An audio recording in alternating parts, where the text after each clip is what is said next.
France has officially recognised the Libyan opposition's National Council as the country's only legitimate representative. The decision was announced after French President Nicolas Sarkozy met with officials from the council in Paris just a short time ago.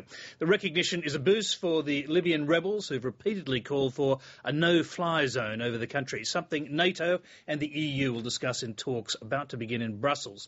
Meanwhile, in Libya, forces loyal to Colonel Gaddafi have resumed their bombardment of the two rebel strongholds of Ras Lanuf and Zawiya. Middle East correspondent Anne Barker reports. Libya is at war with itself.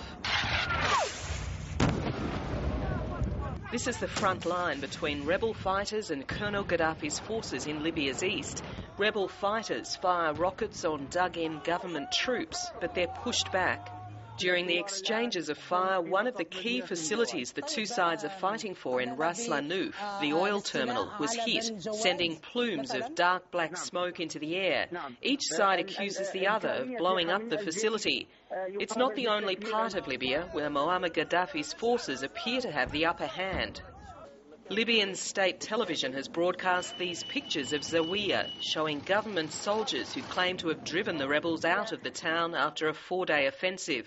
There are reports large parts of this key western city have been destroyed and at least 40 people killed, although a rebel in Zawiya later told the Reuters news agency that opposition forces had initially pulled back from the town's main square but have now reclaimed it.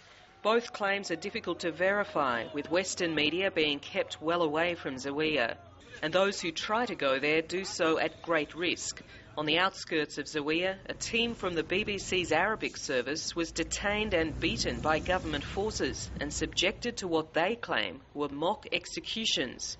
As soon as I get out of the car, one of the soldiers, he hit me by his gun, his Kalashnikov on my back. I dropped on the ground, and then they asked me to put my hands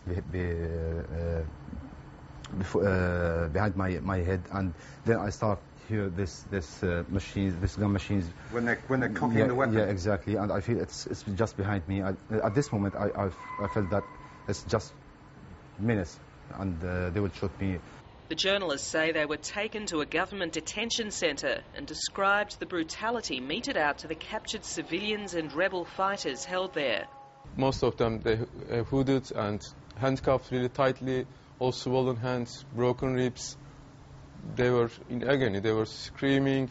As the violence inside Libya continues, so too does the international debate over the introduction of a no-fly zone. Today, NATO and the European Union begin talks on the issue, although the NATO head is playing down the prospect of the West getting involved. NATO is not looking to intervene in Libya, but we have asked our military to conduct the necessary planning for all eventualities. With the rebels already struggling to hold their positions, it's a cautious note which offers no encouragement. Anne Barker, Late Line.